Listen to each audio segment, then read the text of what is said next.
Bem-vindos aqui a mais uma live aqui do Infomap, tá bom? Agora a gente vai mudar um pouquinho de tema, mas também falando de assuntos que permeiam a quarentena e a Covid-19. Bom, para quem não me conhece, meu nome é Rafael, eu sou fundador do Infomap, atuo como diretor de marketing de produto, e para quem não conhece o Infomap, ele é uma plataforma de segurança que busca contribuir com as suas rotinas diárias, aonde quer que você esteja, tá bom?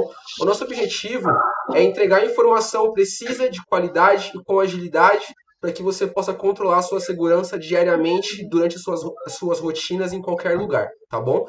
E falando de segurança, ela vai muito além de crimes e violência, porque também envolve os cuidados com a saúde da sua família, inclusive nesse momento que a gente está vivendo tão delicado de quarentena, de pandemia, né?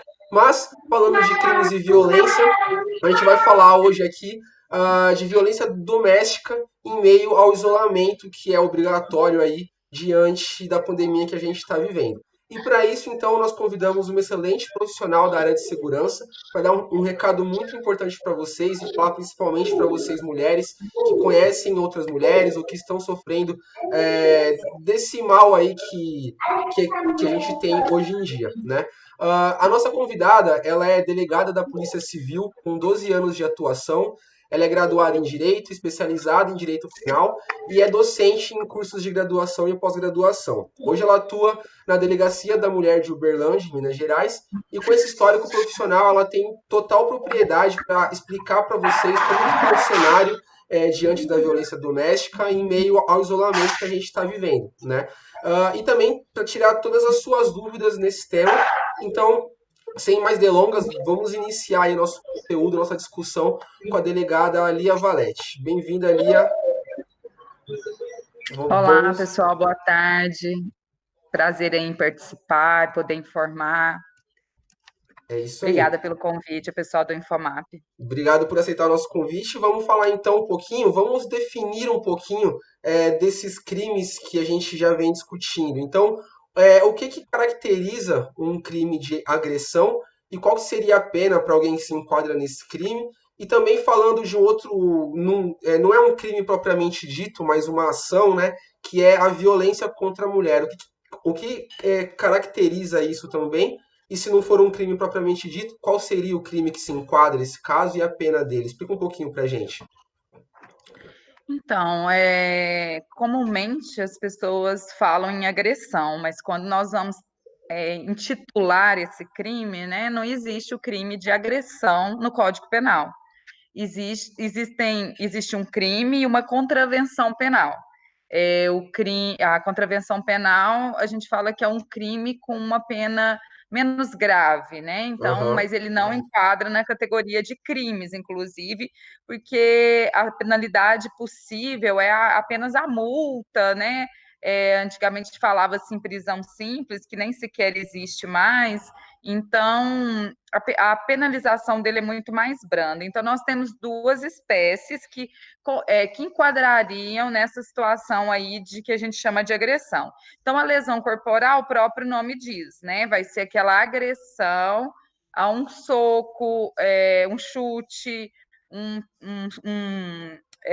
pontapé, um tapa que deixa lesão. Então, ele deixa um machucado, ele deixa um hematoma, ele deixa uma escoriação.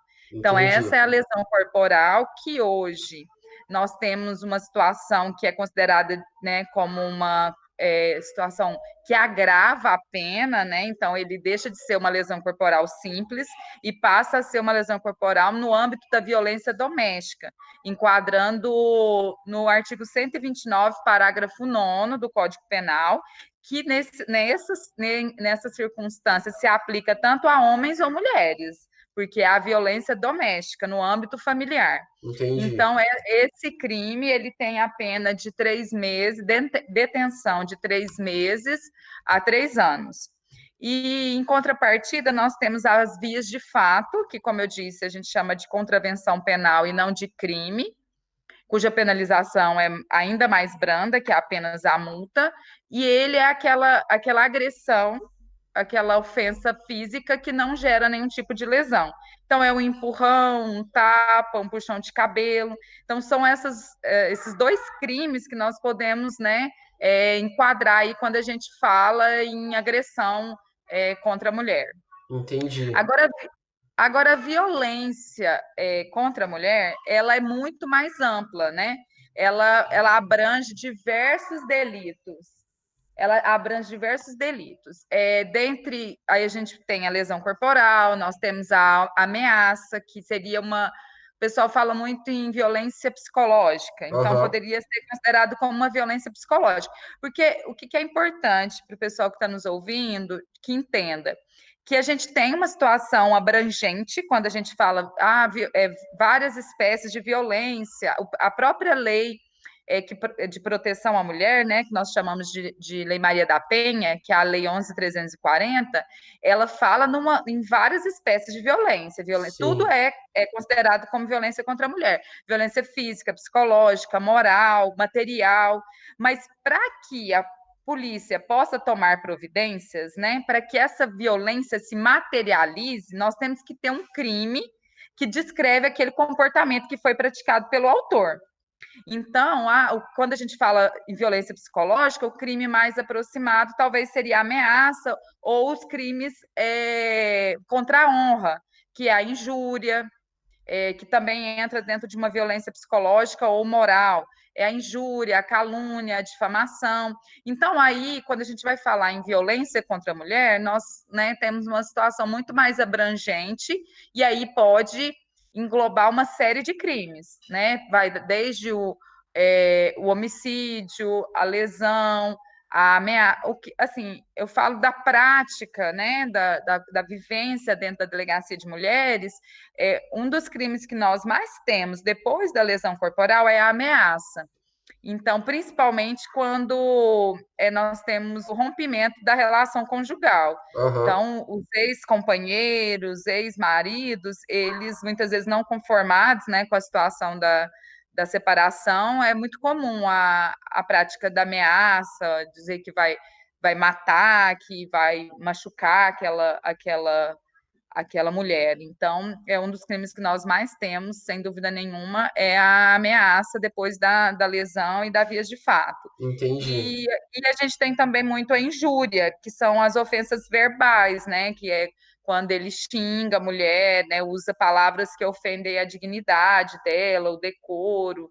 É E muito isso já comum. caracteriza um crime também, né? A injúria. Sim, a injúria caracteriza, né? É muito comum o homem chamar a mulher de puta, de vagabunda, de vadia, e Entendi. aí isso é crime, e cabe aí a proteção às mulheres e as consequências decorrentes da prática desse crime, que é a responsabilização desse autor. Sim, sim, com certeza. E falando um pouquinho das penas desses crimes que a gente citou aqui agora, o que que você pode dizer pra gente, só para dar números assim? Então, a lesão, né, como nós dissemos, a pena é de 3 detenção. São todas penas leves, assim, vamos assim dizer, né? Que não cabem, assim, a restrição da liberdade por muito tempo pela pena aplicada. Isso é bem evidente. Mas por que o Entendi. legislador, quando ele cria um crime, por exemplo, ele cria o crime de ameaça? Ele não está pensando só na mulher, né? A gente não tem um crime específico de ameaça contra a mulher, porque talvez a gente veja que as ameaças contra a mulher, elas são ameaças que podem se efetivar, né, com uma maior incidência do que outro Sim. tipo de ameaça. Porque às vezes numa discussão comum, que não sejam de marido e mulher, de companheiros, vamos Aham. pensar uma discussão no trânsito. Você encontra, se irrita e fala, eu vou te matar. Então, assim, o legislador, quando ele cria, ele tem que pensar em todos os crimes, e talvez por isso, né, em todas as circunstâncias. Então, talvez por isso é que as penalizações elas sejam, né, um tanto quanto brandas. Por exemplo, o crime de ameaça, ele tem a detenção de 1 mês a 6 meses. Então, Nossa, bem pouco. é muito branda. Por exemplo, a injúria, né, que é o que nós acabamos de citar aqui. É, também de 1 a 6 meses. Então, infelizmente, as penas são bem brandas, né? Tal, Talvez, como eu estou dizendo, a gente não está tratando da circunstância específica da mulher, né? Então, ela Uhum, enquadra ali a conduta desse autor no crime previsto dentro do código que vai caber a pena que já, sim. né, já era imposta a ele. A gente vai falar um pouquinho mais na frente sobre algumas medidas que a gente entende que seriam as ideais para melhorar esse cenário, mas já que você está tocando nesse ponto, será que não. Aí já é uma opinião também um pouco pessoal minha, eu acho, mas será que não deveria ser o caso de se criar leis específicas e sair dessa lei mais genérica e sim ter leis específicas para quando forem casos que envolva um crime contra a mulher e essa pena não ser tão branda quando forem esses casos? O que você acha? A gente não precisa criar crimes novos, né? Porque as condutas penais já existem, então a gente não tem o que inventar. O que a gente pode fazer é qualificar esse comportamento. Ah, Então, sim. né, a gente acaba criando ali um parágrafo nesse tipo penal ou uma circunstância que agrava a pena, ou seja, eleva a pena se ela for praticada em determinadas circunstâncias. Aham. Uma delas possíveis seria, então, a praticada contra a mulher. Sim, seria um caminho. Ah, interessante. E falando um pouquinho ainda desses crimes que a gente discutiu agora, o que caracteriza o crime de feminicídio, embora a palavra seja já meio óbvia, mas o que difere de um homicídio comum? É a causa? É a vítima? O que muda de uma coisa para outra, do feminicídio para o homicídio?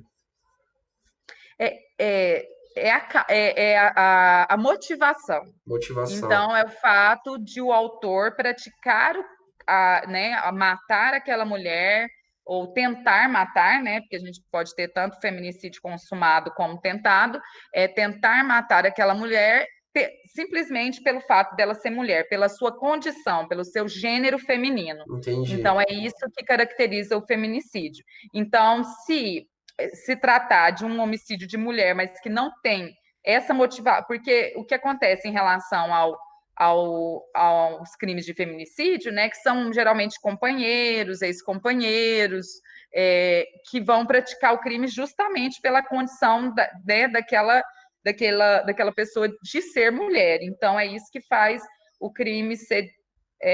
Na verdade, ele também é um crime que tem uma pena um pouco mais elevada, enquadrando ali como os homicídios qualificados, né, que tem uma Entendi. pena superior ao homicídio simples. Então, uma das circunstâncias ser praticada aí contra a mulher nessa situação. Entendi. Era até dar uma. Deixa eu só ler para o pessoal aqui. Então, olha, contra a mulher por razões da condição de sexo feminino. Então, o, a situação que agrava, ela é bem específica, né? Ela Aham. já dá bem para entender só pela leitura dela. E Entendi. aí a pena do homicídio, que é de 6 a 20, se praticado nessa circunstância, né, que o qualifica, faz ser ele mais grave, aí sobe de 12 a 30. Então, de 6 a 20 vai para 12 a 30 anos a pena do feminicídio. Entendi. Bom, pelo menos nesse âmbito do feminicídio, que já é o caso mais extremo, a lei é um pouco mais rígida do que a do homicídio comum, né? Já é alguma coisa É, para sim, tentar sim. amedrontar a pessoa a cometer esse crime, né? Mas eu acho que foi o que a gente falou agora há pouco. Talvez algumas medidas, inclusão de alguns parágrafos específicos nas outras leis, poderiam prevenir chegar a esse ponto do feminicídio, né? Talvez. Talvez, sim. Na verdade, no Brasil é tudo muito complexo, né? Sim. Porque o sistema carcerário também ele tem, né, muitas limitações. Uhum. Então, é tudo muito complexo, né? Mas sim, a pena, por exemplo, da ameaça, ela é muito branda, né? Chega a ser ridícula, né? Sim, com É, certeza. é aquilo que eu estou te falando. Eu, particularmente, pela prática policial que eu tenho, dificilmente outros tipos de ameaça se consumam, né? Quando você briga com um vizinho, quando você desentende com alguém do trabalho, raramente isso vai realmente finalizar num homicídio ou numa lesão corporal com essa vítima. às vezes é aquele ímpeto do momento, né, do tá Sim. nervoso e tal, e vai se resumir naquela explanação do seu desejo naquele momento de fazer um mal para aquela pessoa. Não que não seja crime, é Aham. crime da mesma forma, mas dificilmente isso depois vai se efetivar, diferente da ameaça contra as mulheres, que a gente vê que muitas vezes elas ouvem por anos, né, essa ideia aí de que vai agredir, que vai matar, e isso realmente no final acaba acontecendo em alguns casos. Então, estatisticamente, certamente, né, a gente não pode falar de números que a gente não tem, mas só pela vivência eu acredito que estatisticamente seria comprovado que essas ameaças são muito mais capazes de se tornar crimes mais graves do que em qualquer outra circunstância. Sim, sim. Pela motivação também, né? Que nem a gente falou agora. Claro, é. Para É, você ter uma e, ideia, deixa eu contar um caso de uma situação que aconteceu na delegacia semana passada. No mês de abril, nós tivemos dois inquéritos. A mulher procurou a delegacia que estava sendo ameaçada pelo ex-companheiro, porque ela tinha acabado de romper a relação e ele não se conformava, não dava paz para ela. E aham, aí ela por 2 dias seguidos, ele teria ido até a casa onde ela estava residindo com a família para ameaçá-la e exigir que voltassem. E aí, no terceiro dia, ela foi até a delegacia e fez o pedido de medidas protetivas e ele instaurou inquérito.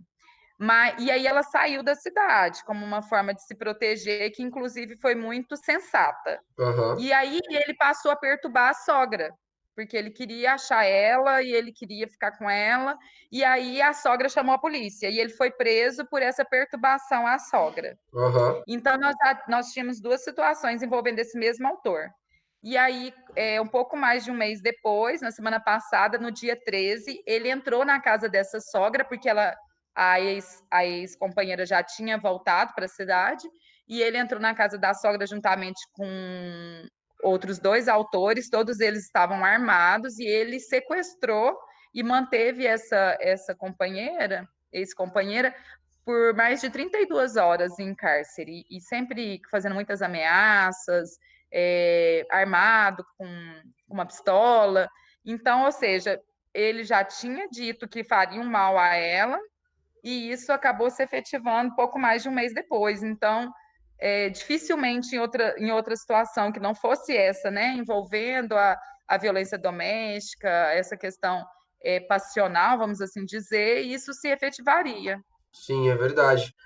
É, a gente tá vendo aqui que tem bastante mulheres seguindo a gente na live agora, então é até um alerta, né, esse exemplo que você deu, de que quando o companheiro ou ex-companheiro tá fazendo essas ameaças, que a primeiro momento pode parecer infundada, as estatísticas, que nem você disse, né, e a tua experiência mostram o contrário, né? Tem que se tomar muito cuidado e realmente tomar as ações que devem ser tomadas para se proteger, que essa moça aí tomou, mas infelizmente acabou se concretizando esse outro crime, né? Mas espero que no Uhum. fim das contas as coisas tenham se resolvido da melhor forma possível, né? Sim, felizmente nesse caso, sim, felizmente. Que bom. E aí, já falando de alguns casos que nem você já comentou agora, em que tipo de ambiente familiar você acredita que é mais propício a acontecer esses crimes, já que você já tá tratando disso há tantos anos? O que você enxerga de padrão no ambiente familiar para ser mais propício de acontecer esse tipo de coisa? Ou nem é o ambiente, mas sim o fator psicológico do homem ou do casal? O que você acha disso? Ai, a violência contra a mulher, ela é tão complexa, assim, que é bem difícil falar. Ela é tão abrangente, mas, assim, o que nós podemos perceber é que, uma vez eu até fiz uma pergunta no meu Instagram se as pessoas achavam que o alcoolismo era uma situação que influenciava na violência contra a mulher. E eu ouvi algumas respostas de que não. Mas eu acho que as pessoas acharam que isso não poderia ser usado como uma desculpa, e eu concordo, que Aham. não justifica, mas eu particularmente acho que é muito comum, assim, É o da que dá o prática, gatilho, né, para as ações. é muito comum, muito. É, ontem mesmo eu estava trabalhando no final da tarde e já pensando, né, na live, nas coisas que eu venho conversando essa semana,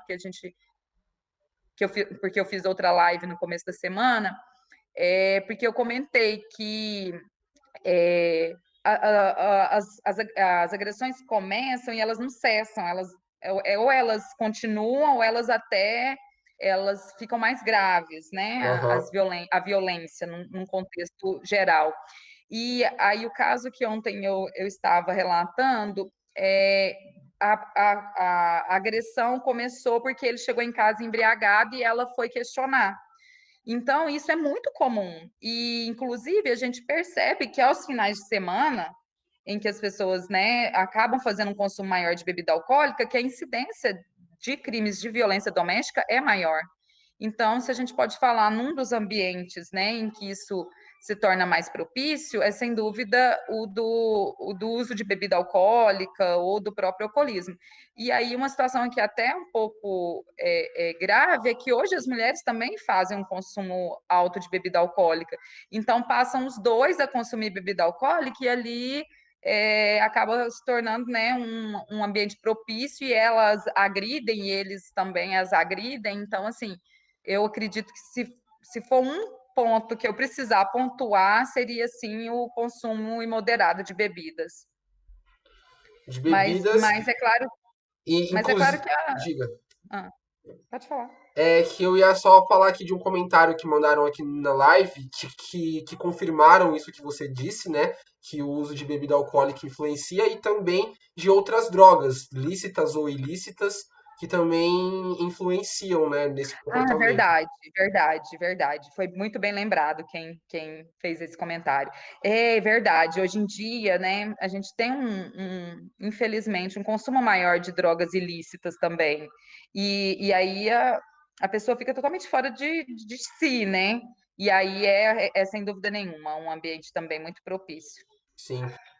E aí tem uma pergunta aqui sobre medida protetiva. Eu vou até deixar para daqui a pouco, que é o nosso próximo tópico, mas só para a gente concluir a parte do ambiente, você acha que nessa questão dos ambientes propícios, dos cenários que levam ao crime com mais frequência, você acha que o Estado ele deveria ou poderia tomar alguma ação para ajudar essas famílias? Porque às vezes você não está nem só ajudando a mulher, e sim o homem também a se controlar, a beber menos e a ter ações mais aceitáveis.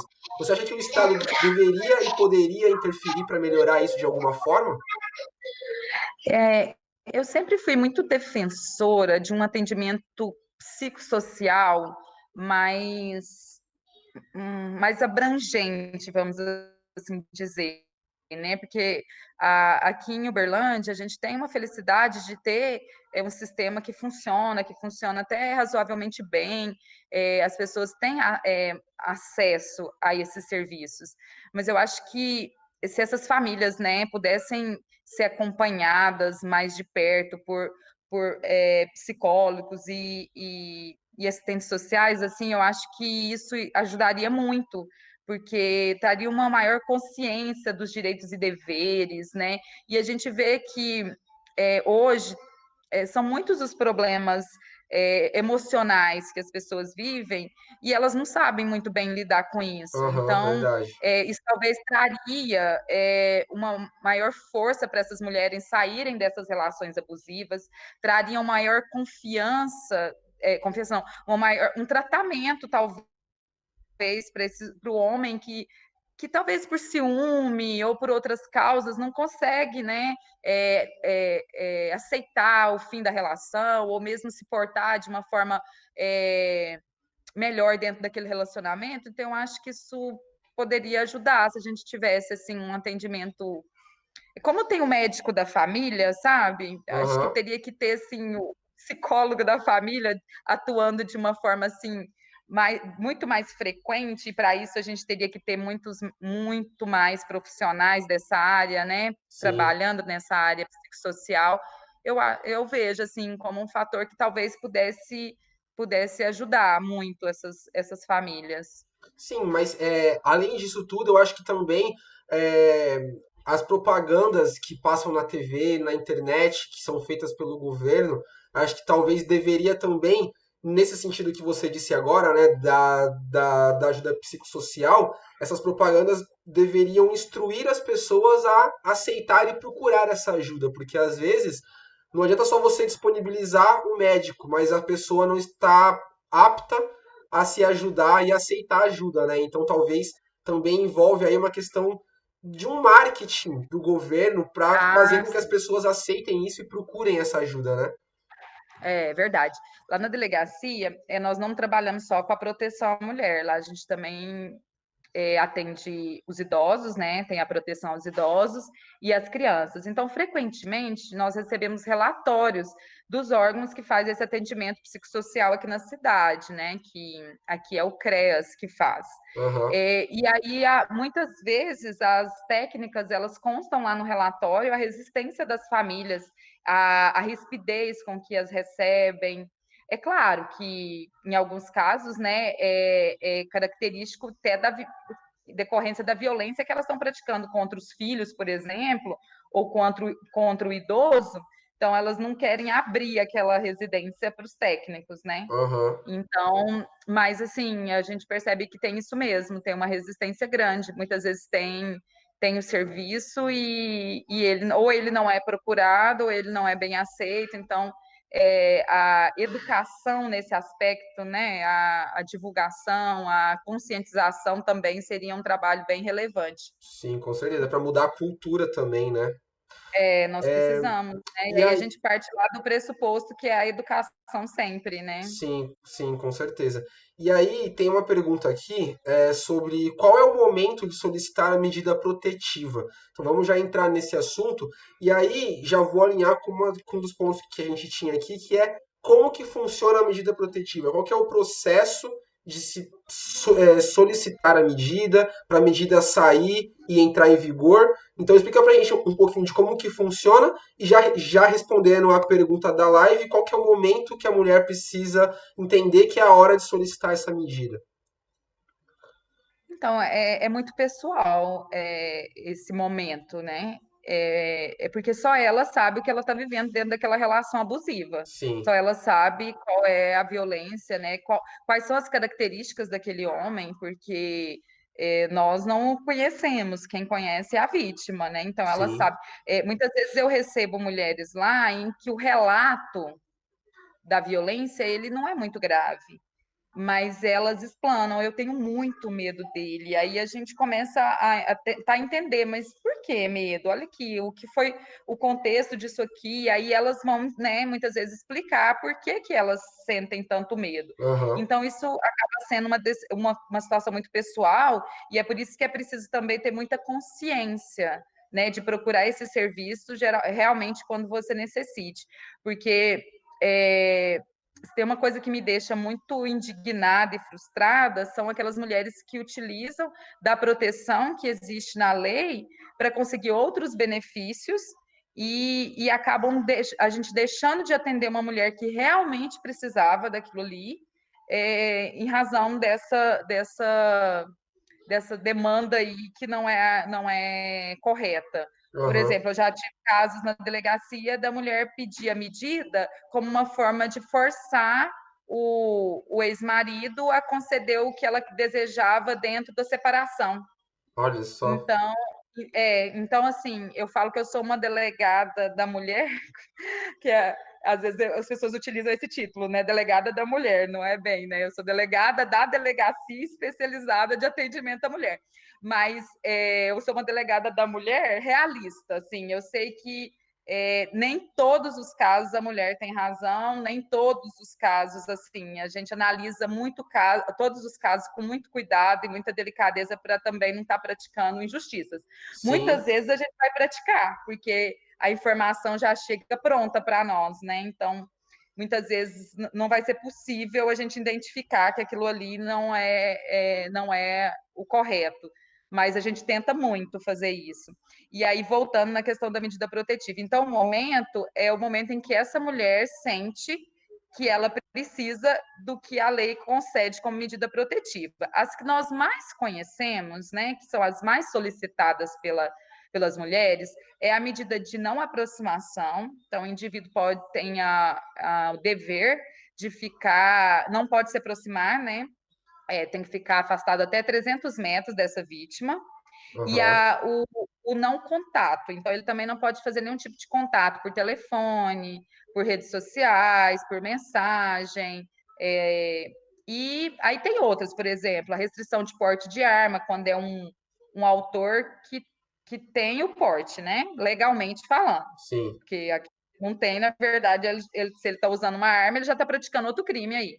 sim, É, e hoje em dia tem a possibilidade de separação dentro da medida protetiva também, que é uma situação que está sendo adaptada toda a justiça para isso, mas as mais comuns, como eu disse, né? Porque sim. tem, por exemplo, proibição de visitar os filhos, mas as mais comuns, então é a mulher analisar que se ela realmente precisa que esse homem não se aproxime dela, que esse homem não faça nenhum tipo de contato com ela. Então é uma análise muito pessoal. Se ela Aham. entender que ela está em risco, que ele não para de perturbar, de ameaçar, de causar transtorno ou de praticar outros tipos de violência contra ela, física, né?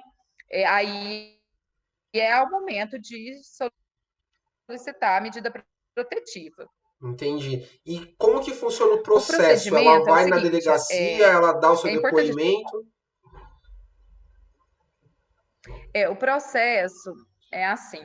A mulher, aqui em Minas, né? Porque a gente também não pode falar o procedimento para todo o Brasil, porque nós não conhecemos como funciona em outros estados.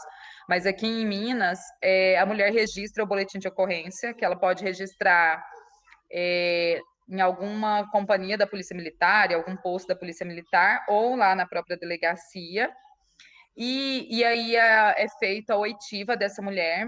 Aqui os juízes não aceitam a medida protetiva se não tiver ao menos a oitiva. E em alguns casos, por exemplo, ele ameaçou, o ideal é que a mulher leve também as provas da ameaça, se elas forem para algum meio físico de se comprovar, né? Por exemplo, Aham, ele fez uma ligação, você pode printar demonstrando que pelo menos houve a ligação, né? Claro que não vai ter o teor da conversa se for uma ligação. Ah, aham. mas hoje, por exemplo, o contato é muito feito pelo WhatsApp. Então, a mulher pode printar as telas de WhatsApp para poder demonstrar. Então, é importante já ir munida dessas provas, porque isso vão ser os elementos que o juiz vai ter para deferir essa medida ou não, porque a medida também pode não ser deferida, Sim, dependendo, né, da situação, se o juiz analisar que não está muito bem explicado ali. Então, ela vai ser ouvida, nós vamos juntar o que for possível, porque também a situação da medida protetiva é que ela tem que ser, ela é um procedimento urgente. Então, sim, tudo tem que ser feito com muita agilidade. Lá na nossa delegacia, a gente prima por ouvir as vítimas sempre que possível no mesmo dia, mas em razão muitas vezes de efetiva a gente não consegue, então a gente às vezes agenda para ela retornar num outro dia, mas no mesmo dia que ela é ouvida, a gente encaminha o requerimento de medida protetiva para o juiz, para poder agilizar esse procedimento, para que isso seja concedido logo.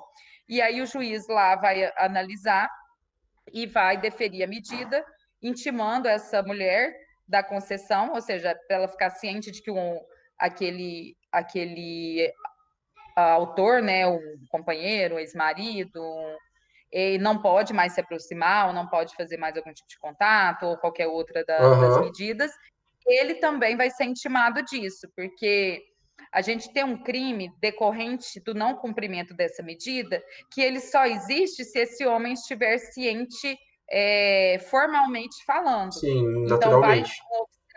vai um oficial de justiça e comunica a ele, olha, você não pode chegar perto dela, né, até 300 metros, você não pode se aproximar dela, não pode fazer nenhum tipo de contato. Então, ele, né, cientifica de que ele sabe disso e a partir do momento em que ele descumpre, ele pode ser preso, né, em flagrante pelo descumprimento da medida, ou o juiz pode decretar a prisão preventiva dele pelo descumprimento. Entendi. E o que a mulher pode fazer para se proteger se ele não respeitar a medida? Ela liga para a polícia imediatamente?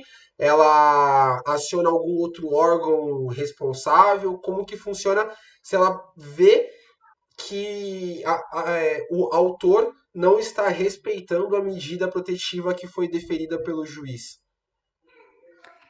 Um dos caminhos por exemplo, o homem está lá na porta ameaçando, querendo entrar, ou entrou na casa, aí ela pode acionar a polícia militar.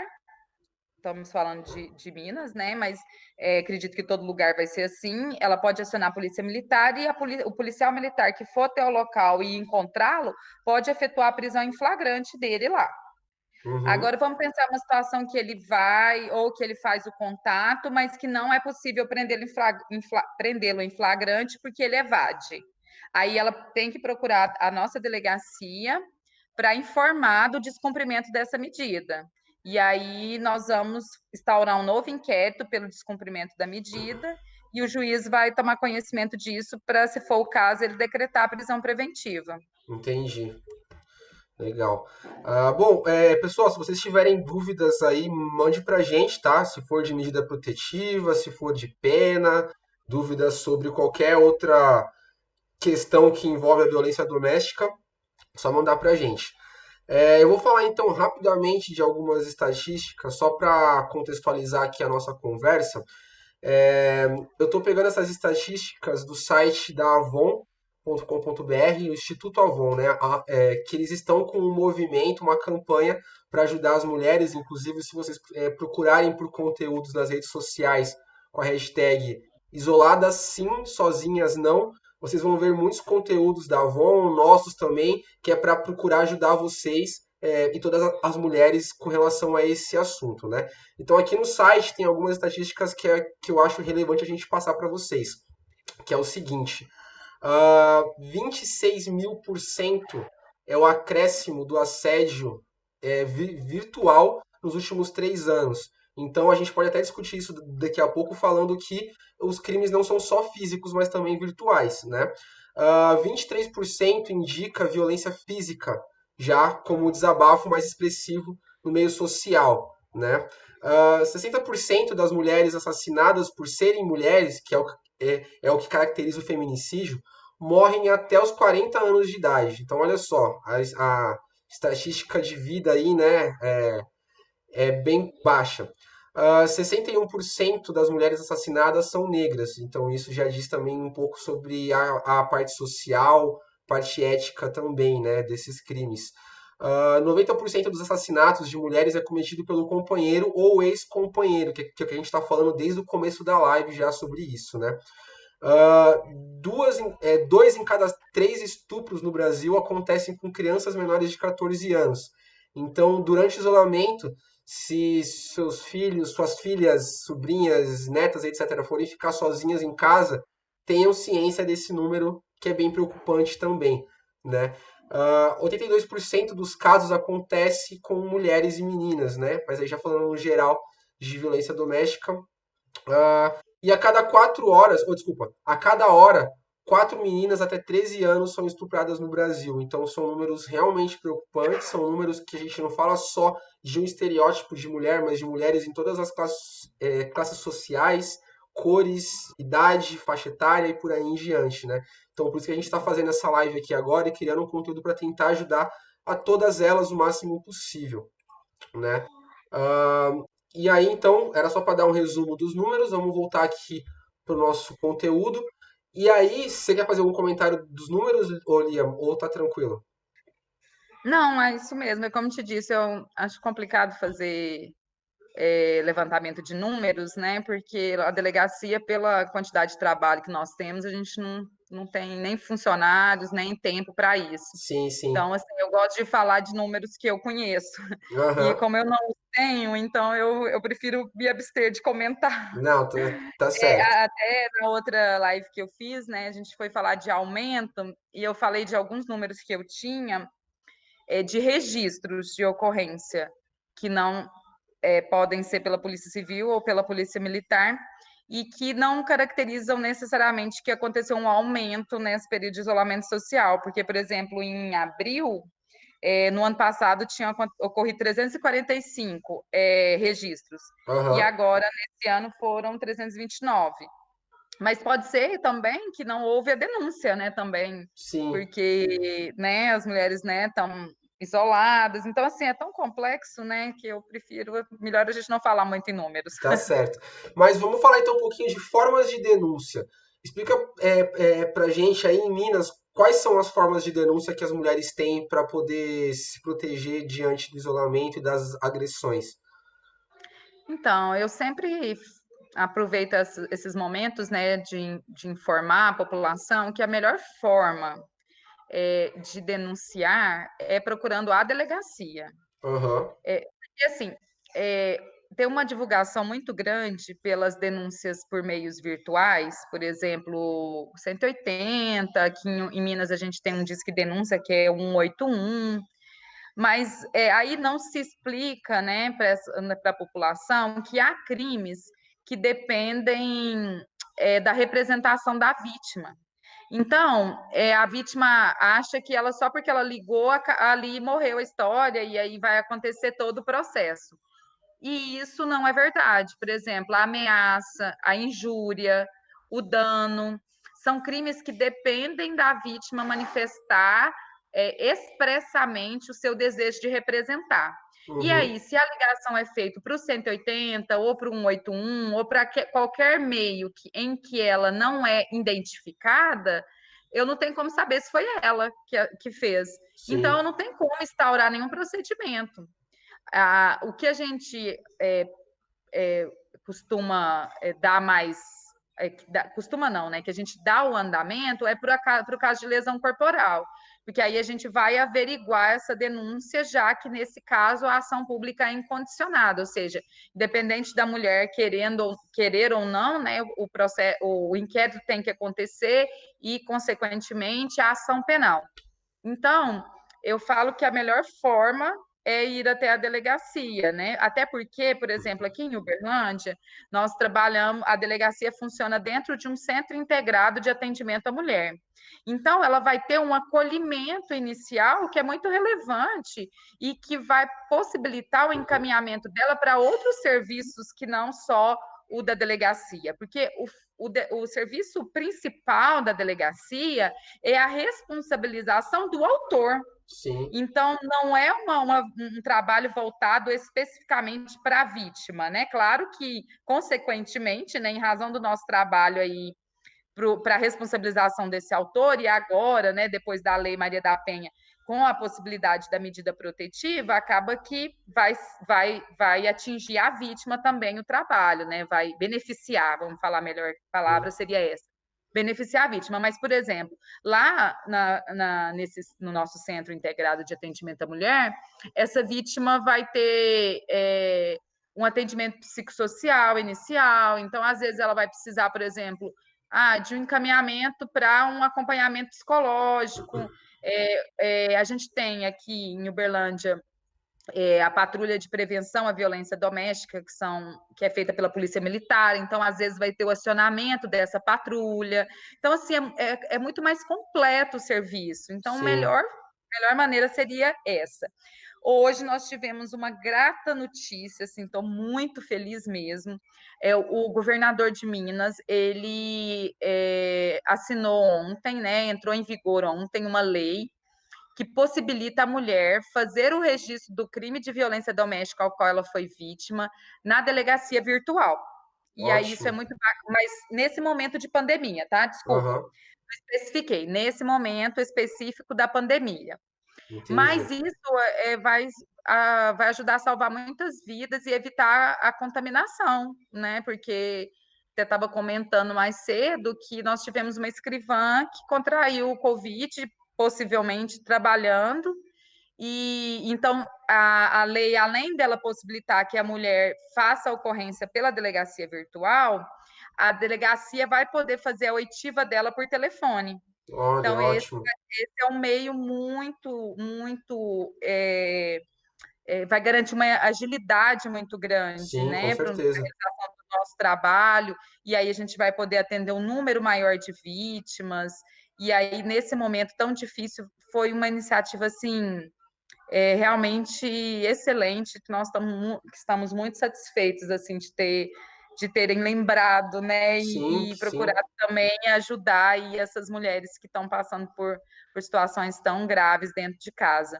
E espero Então, que o Estado veja que isso vai dar certo e depois da pandemia continue com esse canal também, porque pode ajudar, continuar ajudando aquelas que não conseguem ir até a delegacia, né? Porque isso, com certeza. em outros É, estados já tem também. Em São Paulo tem o BO online, em Brasília tem a denúncia online, que é tudo voltado para isso também, para agilidade dos processos. E aqui em Minas também a Polícia Militar, né? Aqui pode ser acionada para o registro das ocorrências. Tem vários postos policiais assim na cidade também que podem ser procurados.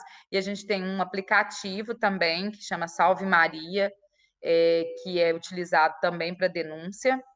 E aí, Ótimo. mais uma vez, a gente, né? Porque todos esses meios eles têm que ser usados com muita responsabilidade, principalmente aqueles em que o denunciante não se identifica, porque muitas vezes nós temos uma perda do nosso trabalho, do nosso tempo, dedicando a situações falsas e denúncias improcedentes, e o Sim, que é muito grave. Por exemplo, nesse aplicativo Salve Maria, é para casos bem urgentes, assim, a mulher está sendo agredida e é como se fosse um botão de alarme, sabe? E aí a gente viu mulheres no começo, eu não sei como está hoje, mas eu conversei com uma pessoa que estava trabalhando nessa área no começo que foi implantado, aí uma mulher que foi ameaçada há 3 dias acionava o botão do Salve Maria. Então, não é para isso, né? Então, a gente tem que usar as ferramentas que sim, existem com responsabilidade, até para que elas continuem existindo, sim, com porque certeza. quando a gente, né, vê que um equipamento não é eficaz, ele vai parar de existir. Então, realmente tem que funcionar bem, as pessoas têm que ter essa consciência. Porque, para vocês terem uma ideia, lá na delegacia a gente tem muita denúncia relacionada a idoso. E eu, assim, não gosto muito de números, mas eu vou chutar aqui que uns 90% são denúncias improcedentes, acreditem vocês. Olha só. Então, assim, as pessoas falam que o idoso é vítima de abuso pela família, de agressão, e chega lá, não tem nada disso. Aí a família e o próprio idoso fala: minha vizinha não gosta de mim, uma pessoa da família não concorda com alguma coisa que aconteceu. Então, tem muita irresponsabilidade também no uso desses meios de denúncia anônima. É isso aí, precisamos ser responsáveis então.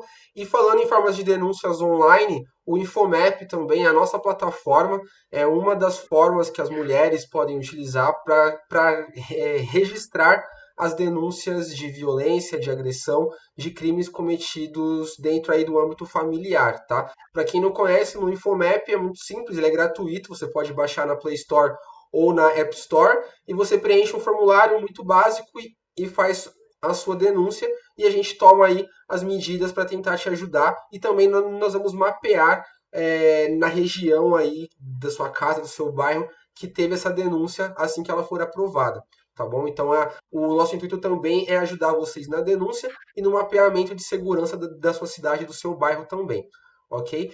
E para a gente ir finalizando então, Lia, na sua opinião, que ações nós podemos tomar em quais âmbitos sociais ou políticos para a gente tentar caminhar em direção à solução desse problema, que você já disse que é muito complexo, não vai ser algo rápido, vai ser algo que vai levar anos, porque envolve muita coisa, a sociedade, a parte psicossocial, emocional e tudo mais, mas na sua opinião, que ações a gente como sociedade pode tomar, ou até mesmo os políticos, para a gente tentar caminhar o quanto mais rápido em direção a uma solução desse problema de violência doméstica?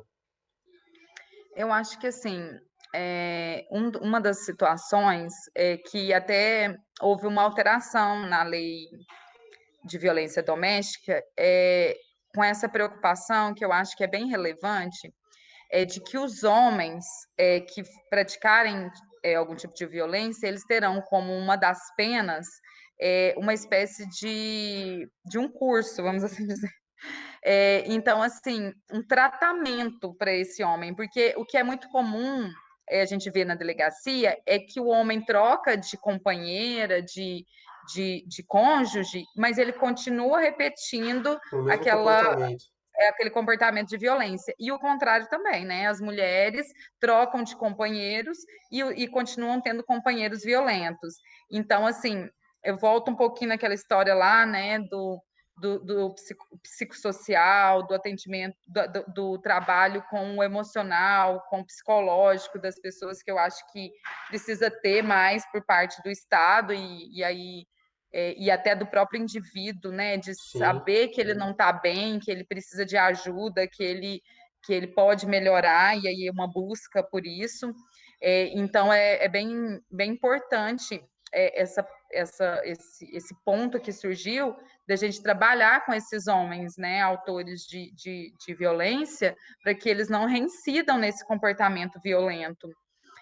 Mas, como a gente disse, é muito amplo, são, né, todo tipo de política pública que puder ser feita para melhor, né, tratar aí, as famílias, isso aí com certeza contribuiria para a diminuição da violência doméstica, assim, todo tipo de apoio que pudesse ser dado pelo Estado, né, nesse aspecto aham, estrutural para essas famílias, é um ponto que eu acho que pode auxiliar muito. A educação, sem dúvida nenhuma, é, né, um trabalho nas próprias escolas e a educação em si, porque a gente sim, sim, percebe que a maioria dos casos envolvendo a violência doméstica, ele vai tratar de pessoas com menos instrução.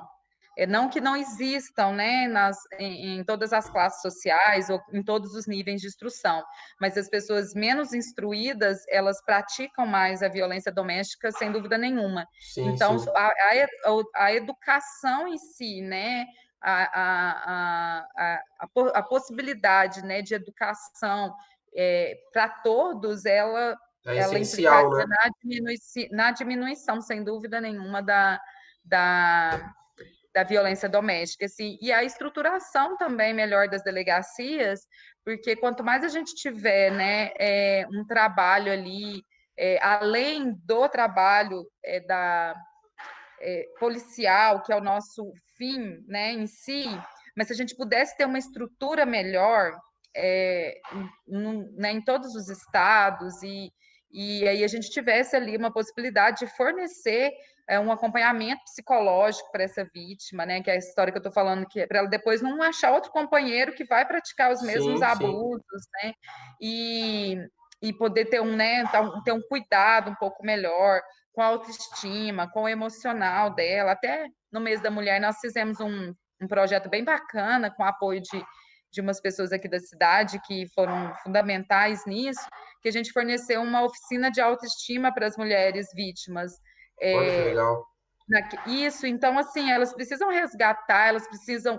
Outra questão, assim, a violência psicológica, ela está relacionada também com a questão econômica, né, com a dependência financeira da mulher. Então, Verdade. assim, é aquela história, né? Tem que melhorar Tem que tudo, melhorar tudo porque é muito complexo.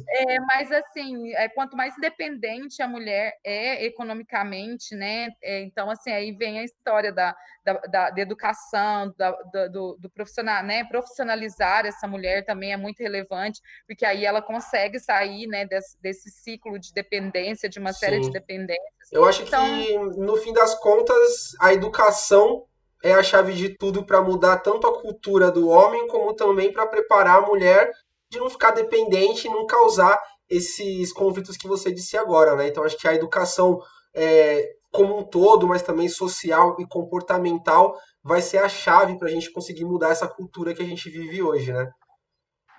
isso. Sem dúvida nenhuma, assim, a gente precisa também de uma mudança cultural, porque o que eu percebo é que os homens, assim, eu vou falar dos homens, porque é lá que a gente vê, né, essa violência se materializar, né? Sim, Mas os homens não se conformam com o rompimento das relações e aí exteriorizam isso através da a violência. violência. Eu acredito que muitas mulheres também não se conformam, mas elas não têm esse comportamento, né, da violência, talvez Sim, numa proporção muito menor tenham. Então, assim, preciso, né, isso também, que as pessoas se conscientizem de que as relações, elas poucas delas vão durar para sempre, assim, que elas vão, né, ter um fim e que é preciso aceitar, porque vão vir outras relações Sim. né, as pessoas são livres, né, para iniciar ou terminar relações amorosas e que eu vejo que é um problema muito comum, assim, esse inconformismo com o fim dos Aham. relacionamentos. É isso aí. Bom, pessoal, a gente está chegando aqui no fim da nossa live, tá? Não tem mais nenhuma pergunta aqui por enquanto. Lia, muito obrigado pelo seu tempo, muito obrigado pelo conteúdo que você trouxe aqui pra gente hoje. Acredito que ajudou muitas mulheres, muitas pessoas aqui hoje, viu? Obrigado mesmo. Eu que agradeço, e é sempre um prazer poder informar e trazer um pouquinho de conhecimento, né, do nosso trabalho aí para a população em geral. Tá certo. Obrigado, pessoal, que participou, que se engajou. Qualquer dúvida, mande pra gente, que a gente pode consultar aqui a delegada Lia para ajudar nas respostas que vocês têm dúvidas. E obrigado a todos que participaram.